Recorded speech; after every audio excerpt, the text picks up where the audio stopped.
Paul, how happy were you to see your team's efforts when they'd get the lead and the Rays would tie it back up? They kept battling there. Well, it's this last stretch of games. It's been some things we haven't done perfectly, but we've really hasn't got a lot of breaks either. And today it's kind of started that way. We got off to a good start with Brian and Adrianza, but every time we'd pull ahead, they'd get right back to even, and so that's frustrating, and it's a little bit of a test to see how you can persevere through a game like that after you've lost a few in a row. So, but we stayed after it, and some guys stepped up big late in the game. Esco had some big hits for us. Obviously, the hit off Romo I think stands out, and Polanco getting the bunt down, and getting the misfire down the line. But, to find a way to win a game here after the first couple, we needed to win, and we found a way to get it done. Did this feel like a must-win game to you at all heading in?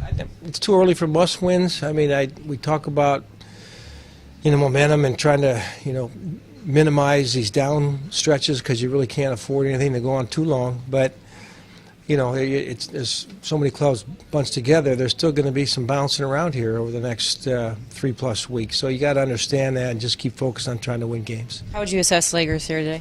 Not as sharp as last time. The home run with 2 outs to Longoria, that's just, missing a location. And what really hurt him were the 2 back-to-back walks with 2 outs. You got 3 runs to work with, and you give a couple of guys opportunities without having to swing the bats to become base runners. And we sent Neil out there, and we didn't have a very good meeting because the next pitch ended up over the center field wall. But, it was not as sharp. I would have to say that.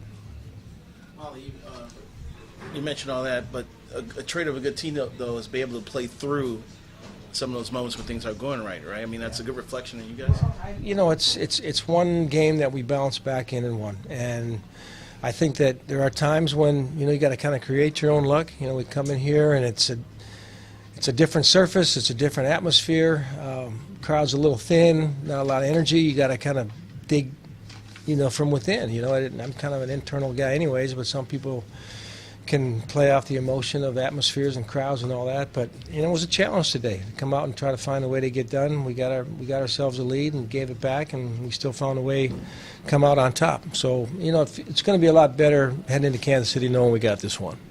Slagers did a pretty good job of trying to be unpredictable with that first pitch. But what did you think about the first pitch fastball to do that? Was that the plan?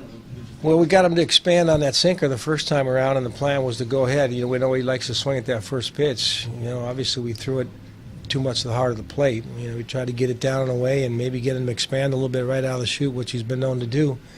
But we gave him a pitch he could handle.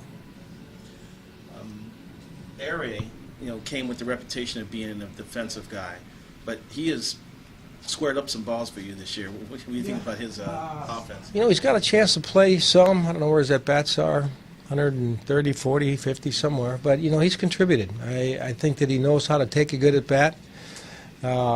Stays within himself for the most part. Every once in a while he can run into one, which he did today, which was a big boost. You get 3 at a time like that. So, just trying to find ways to get him in there now and then and keep him sharp. I know he's contributed along the way, and you kind of want to reward a guy for doing that, but never complains when he doesn't play, but I know he's always ready when I call on.